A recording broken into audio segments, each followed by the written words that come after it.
Hello and welcome to the Gordon Hill Show, brought to you by United in Focus and our sponsors, Cool Caps. Cool Caps is a pretty good product if you're a gamer. So get online and take a look at Cool Caps. That's cool and caps with a K. So joining us this week is Manchester United and England legend Gordon Hill. Gordon, how are you today? I'm very well, thank you very much, and it's great to be on the show, and it's actually great for it to be called the Gordon Hill Show. I'm looking forward to a lot of questions. I'm looking forward to a lot of reviews, and the show's all going to be about opinions for supporters of United and other teams that want to put their two pennyworth in. I'll be too welcome to chat with them. Oh, good stuff. Good stuff. So our second guest today is creator and presenter of ULF podcast, Nipun Chopra. Nipun, how are you? I'm doing great. It's great to be here, Dave. It's great to be here with a legend like Gordon Hill. I've read so much about him, seen so many videos of him, so it's kind of surreal to be in the same Google Hangout video as him, even though he is wearing blue today, which I don't know how I feel about that. Yes, but Nipun, yes, but look what I've got on it. United. Listen, don't forget, we did wear blue in the Champions League. So we've still got blue in the colour. So next week I'll wear red. Yeah, we'll colour coordinate before the show. We'll colour coordinate every week. So we all seem to be a little bit happy today. Obviously, we've had 3 points from this morning against Swansea. Gordon, when I saw the team, I was a little bit concerned to say the least. We put out some really strong sides over the past couple of weeks, most notably against the likes of Burnley and Watford earlier in the season, and also against Stoke. And we haven't got much out of those games. Judging by today's team selection before kickoff, I was a little bit concerned, as I said, about where this was going to go. Swansea's a tough place to go. We're not in the best of form, but yet we came away with the 3 points. So all in all, a pretty good day. What was your thoughts, first of all, on the selection, and then secondly, how we played? Well, I think if you look at the selection was really geared around what Swansea were going to put out there, and Swansea at this moment are going through a tough time. And if you really look at it in the deep football sense, that they're not really getting too many results. They're at home. There are pressures on them. Bless his heart, Bob Bradley's trying to do his best down there. But if you look at Mourinho's tried everybody and put everybody everywhere. So to be honest with you, Dave, the only thing I think he could have gone with would have been experience and the players that he knows and the elderly statesman to the team, if you see what I mean.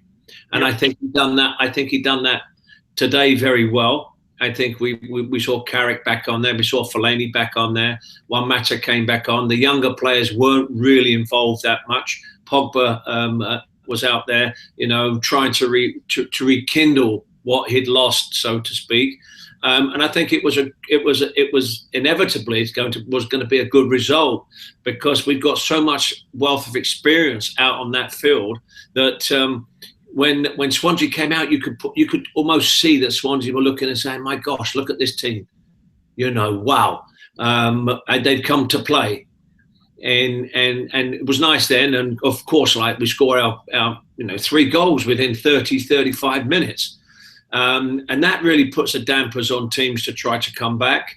Swansea tried to come back, Dave. They got a goal. Yes, okay, fine. They got through, but.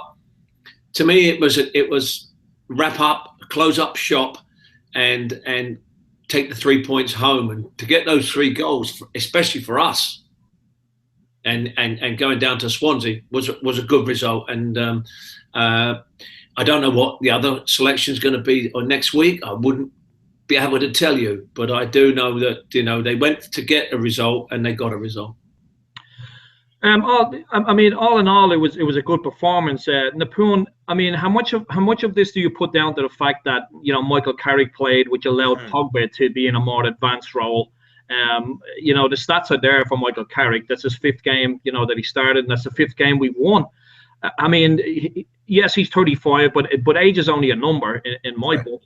How key is Michael Carrick to to Manchester United progressing this year? And will you see him, you know, as Gordon rightly pointed out, we don't really know what Jose's going to go with the next game.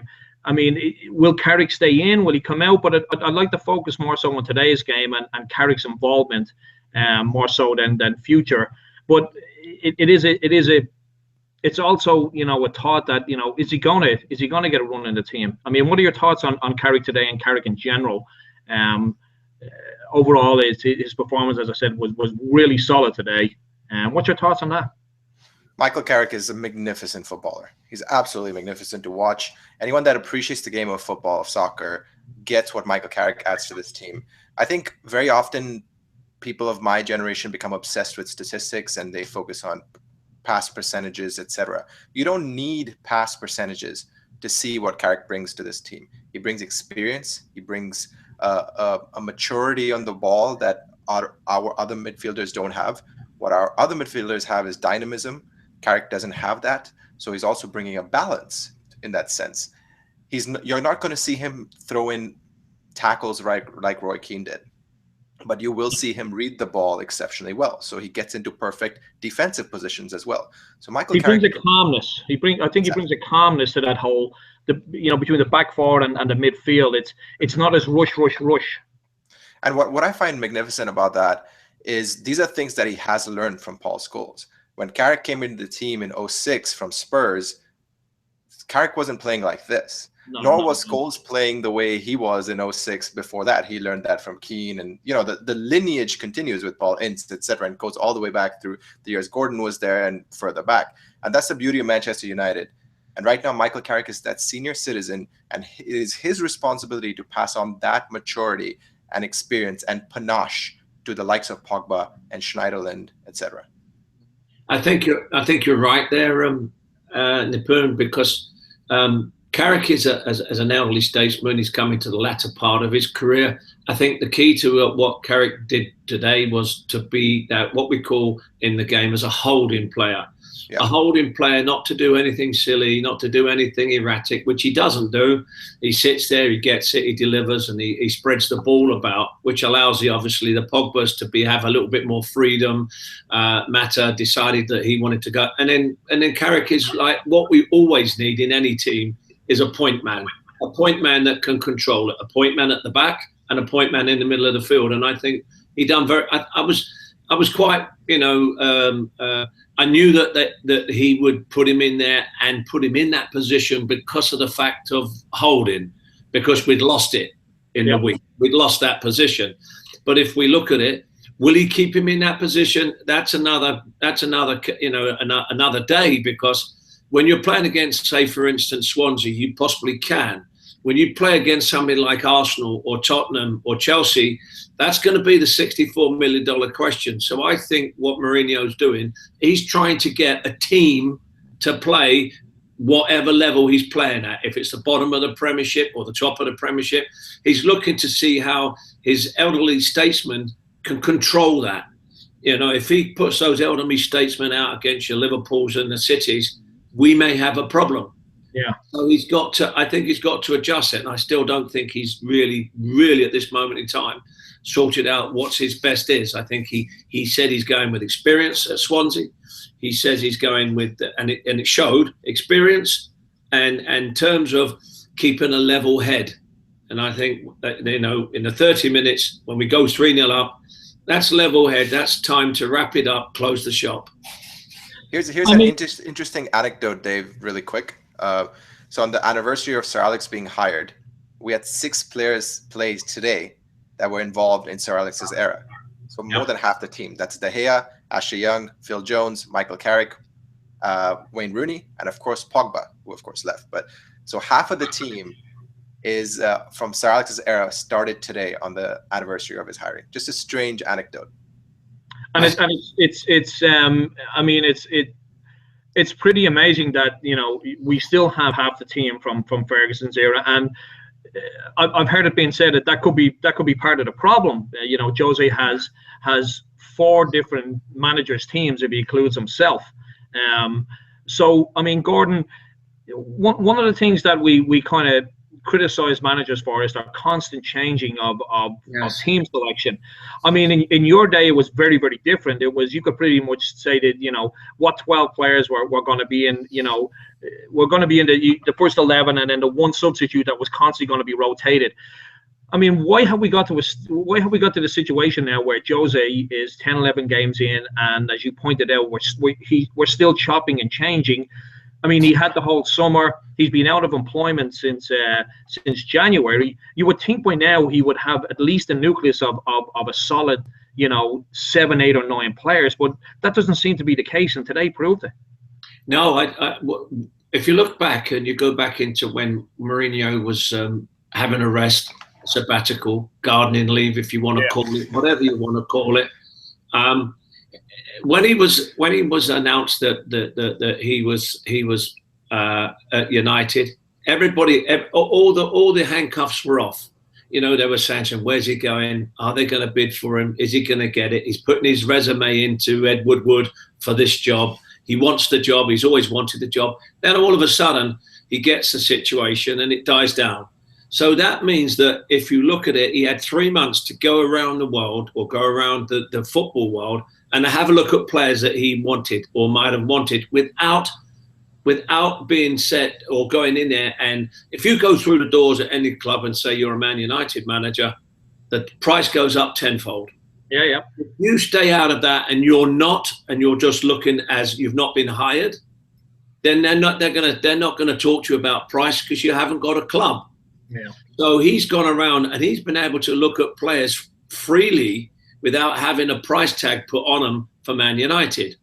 Number 2 is that the size of the squad, if you look at football, the size of the squad from when we played, when we had 13, 14, we had a squad of 18 players, but we'd only put, our 12 would start. We've seen the consistency that's been up with, for instance, Leicester, the consistency in their team. They don't change. They won the league. Great. You look at all the teams that have got consistency in their teams, and they got, maybe because they haven't got the personnel to be able to change all the time. Your Cities, your Liverpools, your Chelseas, your Tottenhams, they've got a squad that they can fill in, good players to fill in. Other squads like the Leicester may not have that caliber of player. They haven't got depth in quality in the squad.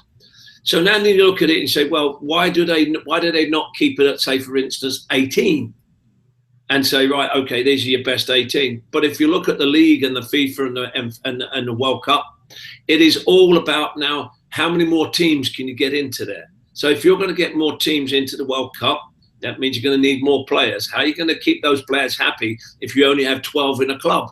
Yeah. So now the squad's gone up to 24. So you name that 24 players. And sometimes if you've got, say, and that's 2 teams plus. So you could name a team every week that was different from the one the week before. I think what it is that when players, a good side plays, those players that he's selected are all on the same level. And so it's hard to be able to put in and pull out and put in and pull out. And it's hard to keep a consistent team, because you're all of a sudden like not playing Aguero, and he doesn't play for 2 or 3 weeks because you're playing a consistency, because you haven't lost. The philosophy about used to be is you never change a winning team's gone, because we've seen it change. We've seen it happen. It's now a case of you're keeping the players happy as well. But so if you've got 24 players, guys, and you've got to keep them happy, would you just like to play in the Premiership? Or would you like to play in the Champions League, or the FA Cup, the League Cup, and all those other ones, to give and bed those players in so you don't get unrest? And now you can see the unrest comes into it. If you're losing, there's unrest because everybody wants to play. Everybody's saying your selection. It's wrong, it's wrong, it's wrong. But if you play in the League Cup and he plays a team, which we did, and it changed from then to here, and then it changes again, your consistency goes out the window. You've got to play on who's playing the best at that time. So, I mean, like, I think a lot of your points are really good, especially in the one where, we've got a lot of good players at the club, and a lot of the other top sides do, and it's very hard to keep everyone happy.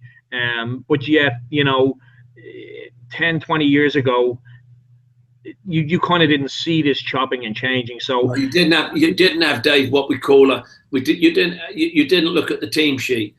Yeah. On you Friday, kind of knew who was going to be there. You took it for granted that you was in the team. It was like, okay, we've got City this weekend, and the boss would turn around and say, okay, fine, teams, same as last week, same squad, and that becomes that's very evident now. But it's now you change completely, because now you've got 24 players. You've got to pick a squad. You pick a squad, then you've got to pick the 11.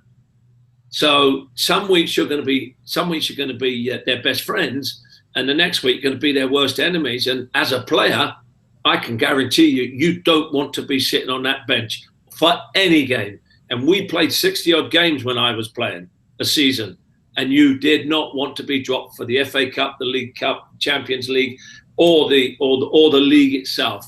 But the most important, and everybody has not got to forget, the most important part of this Premier League is the league. That is your bread and butter. If you have a good run in the league, great. If you're top of the league, that's even better, because that's what we call consistency. You might have a good cup run. If you have a good cup run, Dave, you go, okay, fine, no problem. You have a good win, and then you get and then you lose and you're out. The league tells you how good you are on a consistency basis.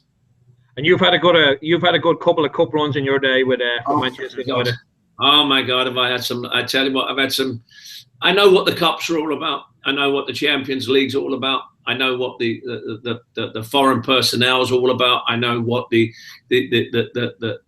FA Cup and the prestige that it brings to the game, the domestic trophies, and it's nice. It's nice. It's very impressive. But even now, you're seeing it in a bigger role. We're seeing Man United with a squad for the Premier League, and Man United with a squad for the Champions League, and Man United with a squad for the League Cup, and maybe possibly the FA Cup. It all depends what that manager wants to put his prestige on. Napoon, before we move on to our man of the match section, I'd like to get a few minutes of your thoughts on the size of our squad, the constant changing. I mean, Jose's been accused in the past of being more concerned at how the opposition is going to play rather than how we should play, and maybe that's contributing to a lot of his team selections. I mean, is there a case for that? I mean, or should we just, as Gordon said, if you're playing well, you play the following week. If you're playing well that week, you play the following week. If you don't play well, you get dropped. I mean, what are we looking at here? I mean, what is the best mix here?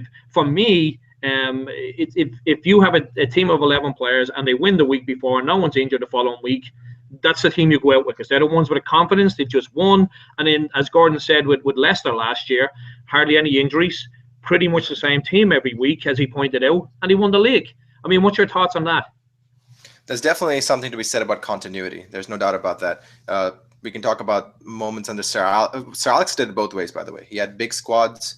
He's had as many as 5 central defenders at the same time, and the likes of Jones, Smalling, Johnny Evans, Nemanja Vidic, Rio Ferdinand, all 5 in the same squad, and all 5 have been injured at the same time, and we've had Carrick and Park Ji-sung playing at center back.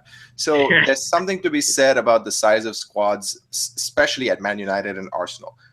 Both our clubs seem to be hampered by injuries. I don't know what the causative agent for that is. There's no way for me to posit what it might be, but I do know that it is something that happens often, and it is why United in the last 15 years, I would say, has needed a sizable squad.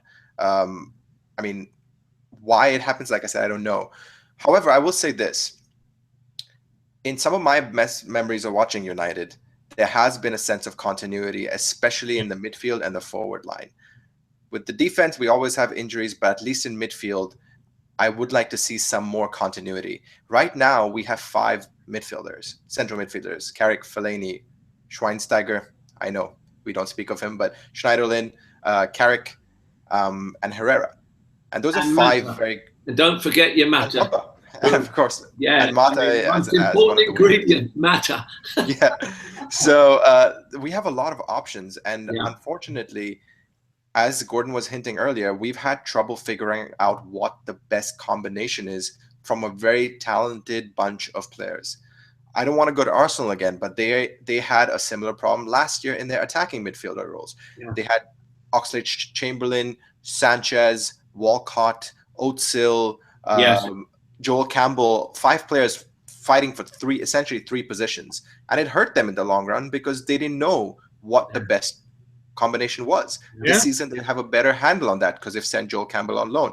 So I wonder what the long-term implications are of having 5 very good central midfielders when we don't know what the best combination is. If I can break that down for a bit then, Nipun, because you really hit the nail on the head with saying, okay, the players that you've actually mentioned are players that like to flow and go forward. So if you're looking at your settlement in that midfield of 4 or 5, depending upon what formation you want to play, you need to have a holding point man that holds that together. We've had a Keno, we've had a Scholesy, we had a Lou Macari, we've had all these players, we've had a Robson that have held the midfield together. The only one that looks a midfield holding man is Carrick. Because but I would say, Gordon, to you that I think Bastian Schweinsteiger can play that role. Well, I'm saying I wouldn't doubt your point then, but the problem being is that me being United through and through, I'm looking at the best players in the world to play for Man United.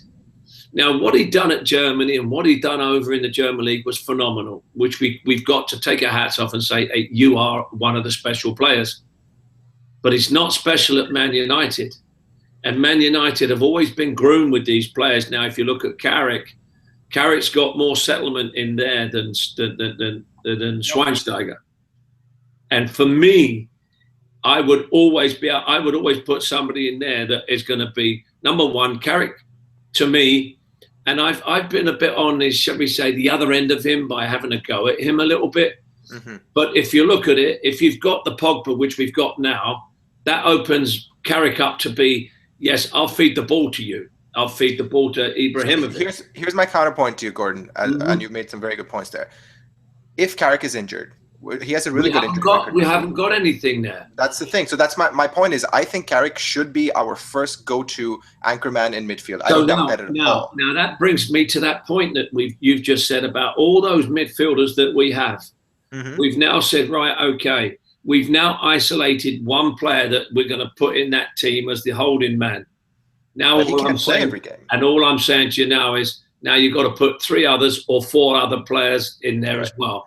So now, if you're doing that and say, well, who's played quite well now? And you put Pogba in there. So there's 2 of your holding men. You've got one holding man and one that flows. You've got Mata that can create. But you also got Herrera that's the same make. But Mata, to me, does more than Herrera. And then you go on the left-hand side and you say, well, okay, Martial. And you're looking at Martial and saying, well, where has he played? He doesn't. He's out on the left. He's thrown out on the left. He doesn't. He's not a winger. They haven't got any out-and-out wingers. They throw people out there and say, you look good with your left foot or your right foot. Play that way. It's an art. It's an art, I can tell you. Of course. So now we've got 3 in there, Nipu. We have put 3 in there, okay? Now we've got to get 2 others that can do their job, go down and cross, and also drop back into the midfield. Now, if we've got that, it's quite easy to say, yes, we've got Carrick, we've got Pogba, we've got Mata. You've got one that holds, one that likes to float, and another one that can create and cut you up. Now we need 2 other players if we're playing 5 across the middle. But we also need someone to support either Ibrahimovic. Do you put Rooney in as another midfielder? You can't. He might. Bless his heart. He hasn't got the brain to do that in the midfield. Yeah. Is he a striker? No, unfortunately, he's not a striker anymore. So he's in between the 2 of them. So now, does he play Rooney as a man just behind Ibrahimovic? Do you put Rashford in there? do you put? And so what happens is we're now talking about so many different options. Right. You can understand why he cannot sort those options out, because number one is he really doesn't know his options. He doesn't. So I'll admit I've been very critical of Mourinho my whole life. I didn't want him as a United manager, so my bias will come out right here. But I think that's why he's the best paid manager in the world to make those decisions. Yep. Look at Pep Guardiola at Manchester City. Mm-hmm. He kicked Yaya Toure out of the team, just like we did with Bastian. So there's similarities there. He changed the system, so there's similarities there. But he found the pieces, even with players, by the way, even with players that he didn't sign, like the likes of Silva, who was completely missing for so much of the last season. He found a way to either morph the system to those players or to find a way to make those players the best out of them. Right. So I think that is a huge criticism of Mourinho. We can talk about the fact that, yes, it's a difficult decision, but we're not the ones making those decisions. It's difficult for us, but he should be making those decisions. He's not going to get his Chelsea side. Exactly. That's exactly right. He's not going to get his Chelsea side. You won't get that at Man United. He will not get that. He will not create a Chelsea side. And hopefully not. Hopefully not. But, I mean, we're not talking about the club. We're talking about the football, and that's what I'm talking about, the football. He won't recreate that because the type of players he's got is completely different. Right. But if you look at what he's got players here that some have come, some have been, some have already come through the system. What we've got to do now is to say, well, okay, fine. Jose, you're being paid big money, big bucks. Now you've got to make decisions. If those decisions go against him or not go against him, and he starts to put results together, people say, nice system. But all of a sudden, if we start seeing what we've seen, and you go across to Europe, and it's not what you can produce, I agree with you. I don't think Mourinho is a Man United manager. As I've always said that. Dave will know that, and I've always said that. But you see, at the moment, you're when we got him, you're battling Guardiola and Jose Mourinho for the two top spots, but they're not taking the spotlight anymore. Conte and Klopp are taking the spotlight, which to me says, well, okay, let those other two get on with it. Let's see who comes out on top. Now Guardiola settled down and says, I'm not going to get into it. And you've got Jose Mourinho saying, oh, shoot, I'm having a bit of a tough time here. I better sort something out because my temperature could be very short. Yeah. I'm looking around and saying, okay, fine. We got, if you look at it on this sense of it, Nipun, we got the little fella that came from Brazil, not Romero. What's his name? The guy that came injured. To United last year. We bought him we got him on loan for 15 million. Falcao. Colombian. Yeah. So we got Falcao. Wasn't a United. I could tell you straight away by the first time I saw him that he's got a damaged knee. And I'd said to Dave. Well, he came in with a damaged knee. I could tell a mile away that he wasn't. You don't get a player of that caliber for 15 million. Yeah. On loan. Yeah. On loan. Yeah. So now we're looking at Ibrahimovic. Ibrahimovic, I saw the game today. Ibrahimovic, he pops up and he scores himself a couple of goals, which everybody says, let's have a reprieve. I don't buy that. I'm looking at United. I'm looking at United to get to breed the Rashfords, give and let them start flying. Let them go at people because at the end of the day, that's our next generation of player. And if we don't give that player that chance now, they get deflated. And then you're looking at Memphis Depay that could be departing. It cost us 20 million. You've got Pogba that plays when he wants to play. And he's got to have consistency to be valid because everybody's saying he's got a big price tag. He's got a big price tag. Let's take the price tag and put it to the side and say, Pogba, show us what you can do, please. And the players around him. Pogba's being supported by Carrick, who's got the experience. Hey, Pogba, Paul, calm down. Let's do it slowly. Give it to the big man up front. Hold it, knock it off, move the ball around. I think that with this game today showed us that there's more settlement with the talking and the explanations and the calming down of it, as opposed to what we see the other night with chickens with their heads chopped off, running around playing it like on a Sunday afternoon park game. And you're looking at it now and saying, tell you what, the result today for me was positive in the terms that I like the wealth of experience in there.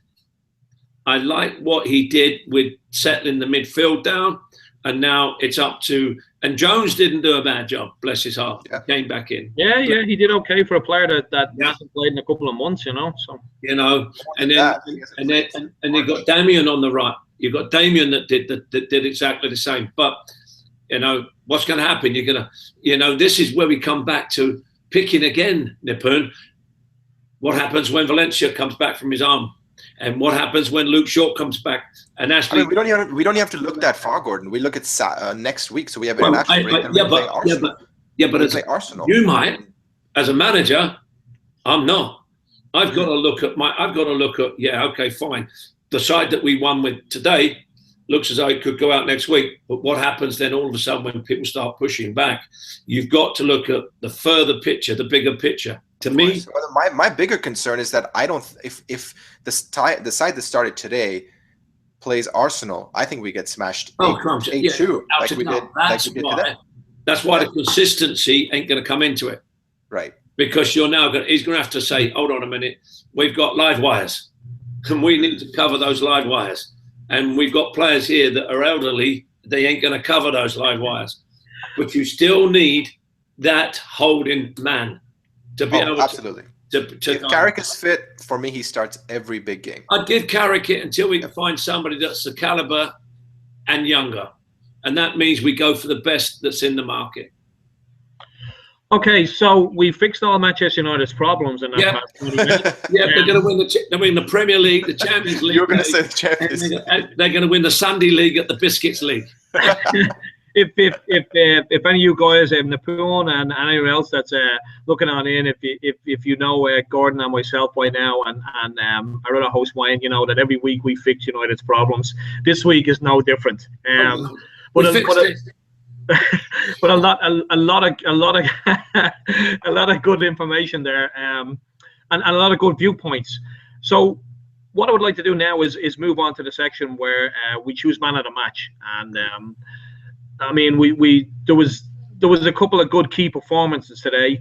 We on our Twitter account, United in Focus, we put up a poll for just for a couple of hours, a quick poll to see who our followers thought was today's man of the match. I'm not going to divulge that right now because I want to get Gordon's view on who man of the match was, and basically then ask Nipun for his feedback on it also. But Gordon, today's man of the match, Gordon Hill's man of the match for Manchester United versus Swansea was? I'm going to give it to Carrick because I definitely thought that the team looked more settled with the way that he distributed, and he kept the shape. And then it allowed Pogba to go forward. It allowed Ibrahimovic to be able to do his damage. And I don't think he gets over enthused with the game. I think he kept it. So Carrick for me gets my top marks, which as a midfielder, we needed that midfielder. We definitely did. Nipun, would you agree with that, or would someone like I know you're a firm favourite of Fellaini, would he be your man of the match? Who was your top guy today? I can't disagree with Gordon there. Has to be Michael Carrick. An excellent performance, one that really reinforced the idea that can't believe it's not Scholes. Well, 42% of our followers that participated in the poll also agree with you. So Michael Carrick was their man of the match, and I certainly agree with that. So what we'd like to do now as part of the show is we need to Gordon. Because this is, although this is a Manchester United podcast per se, we'd still like to delve into the world of football at this part of the show. It doesn't have to be about Manchester United. It can be about anything in particular, the World Cup, the qualifying games, the English team, the Scottish team, whatever. We leave this open to Gordon. And Gordon, your topic this week, which you'd like to discuss on, which we pretty much call Gordon's Open Forum, is you said you would like to talk about the Premier League. Yes. So the floor is yours. Thank you. I think this week I'm opening the floor up because I think with a lot of people, we've seen previously that it's maybe been a 1-horse, 2-horse race league. And I think with what we're doing, we're 11, 12 games into the season. And I think with the Champions League developing, I think with the Europa League developing, the FA Cup and all this, which will be coming into it, we're looking at what I call some very good football clubs and teams at this moment.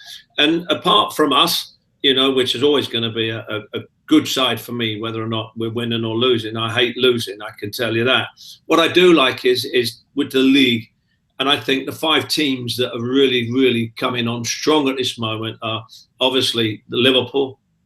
I got Chelsea, and I'll go through it because I made some notes. Liverpool 26 points with Chelsea 25.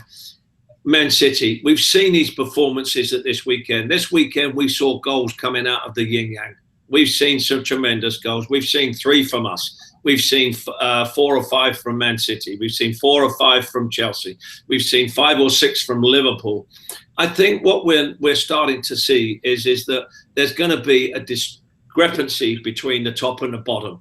We've seen the bottom teams holding on for dear life. Their cup finals are going to be their bottom 6.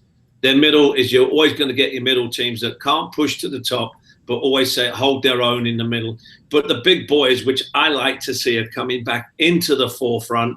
I love the way that Liverpool are playing. I think that they've gone through the doldrums, and I think they're coming back out of it.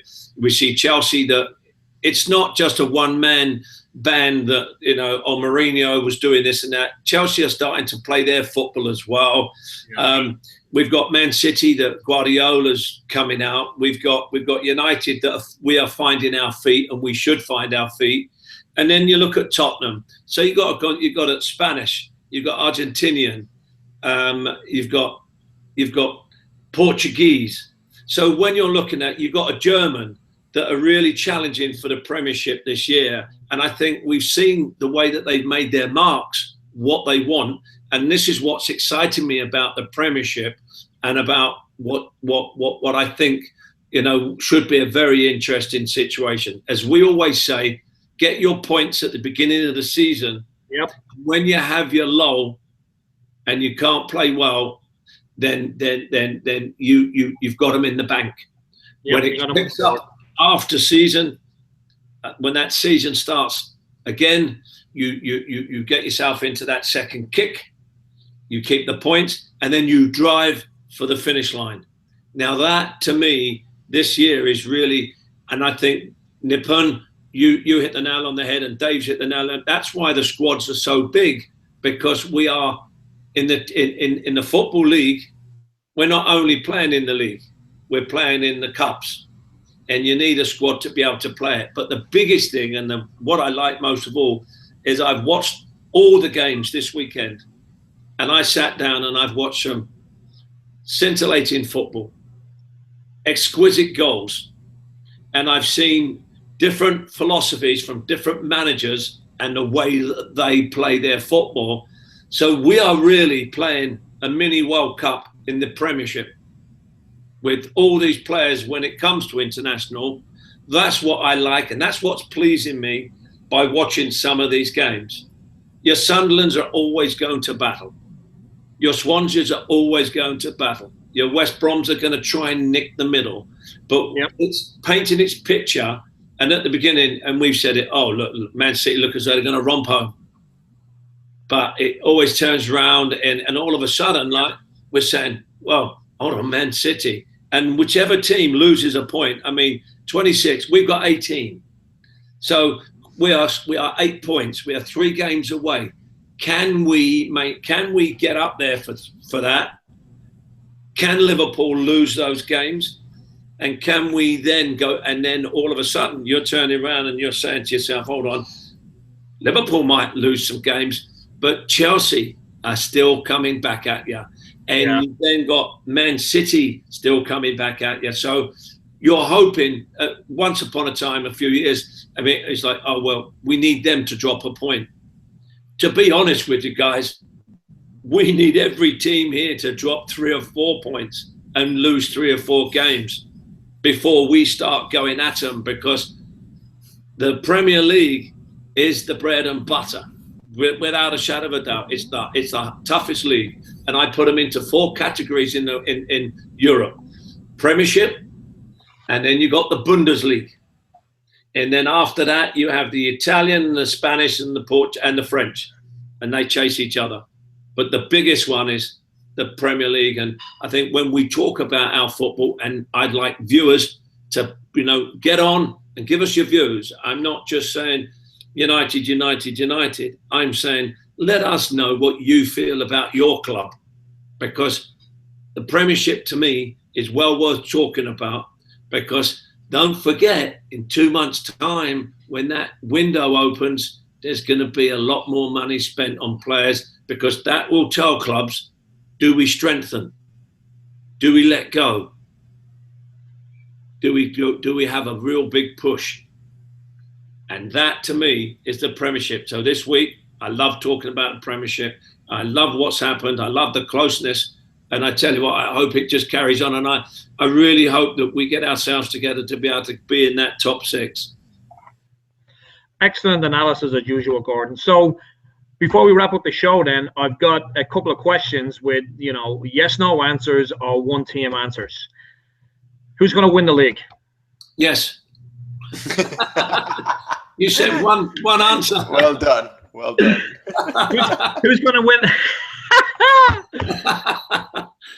So who's going to win the league, Gordon? This is what I've just explained. I would put a very, very big question mark at this moment in time on the league, because it is so up and down. Well, question mark is your answer. I'll take that. Question mark, yeah. Man City for me. Man City. And by the way, I've been on record as saying if United don't win the league this season, we will not win it until Guardiola leaves City. Guardiola will leave City, is that correct? So I'm guessing Guardiola would leave City at the end of 3 years. That's kind of his cycle. Yeah, most managers, I'm afraid, they call them mercenaries. They'll come and they'll go. They'll try and win. If they don't win, they're out the door. I mean, as we said, and I spoke to Dave, you're hired to be fired. If you don't succeed, you are out the window. It's like we call it gardening leave and look out for the cabbages.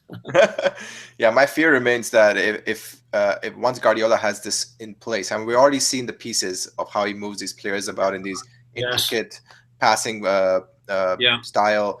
As soon as that's in place, I think he runs away with the league, and that'll happen for the next 2 years. My hope was that with Mourinho knowing the league better than Guardiola, Mourinho would come in, impose his style on football. United would win the league this year, but right now I'm skeptical of that. So sounds like City. Okay, you put your City. Okay, fine. I can't. So, again, yes, no. Can we break into the top 4? Yes. Yes. Win. Put results. How you get into the top 4? I think that you've got to go. Number one, you've got consistent. I would play with consistency, and I would play with your experience, and look at the games you've got to play next before you put the players in just because they're experienced. So I would look at, if I've got to go at a team, I'm going at them, but I've still got to have the old heads wobbling and marking in that middle of the field. So I couldn't turn around and say, okay, I'm going to play all the young uns, because they'd get battered. I couldn't say I'm going to take all the old uns like we've done today and say, yeah, okay, fine. I think we need a combination, but we need to make it right. And I think players like Carrick and those have got to step up and take control of that in that midfield. And I think Mourinho should let these players do it, because they've been there a lot longer. Third and final question. Yes, no. In the man of the match section between now and May, will Gordon ever pick Fellaini in that section? I think you've got more chance of winning the lottery. But I don't say never, because never is a long time in the game. What I do say is that he's got to do one hell of a job to impress me, because I've been so many. I'll be honest with you. I've played with so many great midfielders, and I couldn't put him in that same caliber. I couldn't put him in that same category. But having said that, if he goes up and then all of a sudden rises like a gazelle, puts the ball in the back of the net with his head half a dozen times, I look at all the players, Dave and Nipun, and I look at it this way. How many goals, my question is to everybody out there, to you guys, how many goals do you think our midfielders have got to score for us to be challenging? That's a good one. And a fairly decent one. Nipun. Oh yeah. I tell you what, and that's a very tough question to ask. It is. You know, I don't know the actual answer, but I know roughly what they should be getting for us to be challenging. Well, I mean, and you know, not to go in too long into this, but in the Fergie era, we always had midfielders that were in double digits, you know, every season. And even though we always had one cleared out and out striker, we always had players, midfield players especially, chipping in with double figures. So we haven't seen that in a while yet. So yes, it'll be interesting to see where this goes. But with Nipun, do you think Fellaini is going to impress Gordon by the end of the season? Yes or no? No. That's a no. But I will say, in response to Gordon's question, it depends, because you have Chelsea. In the case of Chelsea, you had Lampard scoring 20 goals a season. We've had Scolti scoring. Yeah, I mean, you do get players that you know, come along that do that every now. I mean, wasn't there a season one year where Steve Bruce got like nearly 20 goals? I know most of them are penalties, but he still registered them. Whoa! You're going a bit hard there with Stevie Bruce scoring 20 goals there, Dave. Gosh, did he wake up then? Like I said, I think probably 80% of them were penalties. I think half of them must have hit his nose on the way in. Bless his heart, Brucey, the big that kind of shows. The big boy. I mean, if you look at it, most midfielders have got to be getting you between about 8 and 10 goals. Yeah. You know, and if you tally that up and your forwards, maybe 2 or 3 forwards get in your 15, 20, 23, then you're challenging at the top. Then you're really doing quite well. You get your odd defender come through. If he comes over the halfway line, he gets a nosebleed. So we have to be very careful with defenders. But if you get the odd defender that comes through and scores you 3 or 4, you know, with the headers that we've seen coming in, then that all tallies up, and your goal tally at the end of the day really tells you how you're really sitting in that division, in the Premiership. And we've seen like the last minute goals, 94th minute, 92nd minute, 91st minute, by defenders coming up or goalkeepers coming up, and it's hitting there and going in. So Lady Luck's got to be on your side, but if you've got a really good side, then everybody, I mean, there's 5 players really that should be getting their 8 to 10 goals. Easily. Yes. Okay. I enjoyed that. You know, this was our very first Gordon Hill show. We got through a lot. We talked about a lot. I really appreciate you guys coming on, Gordon. Always a pleasure. Nipun, it was great having you on.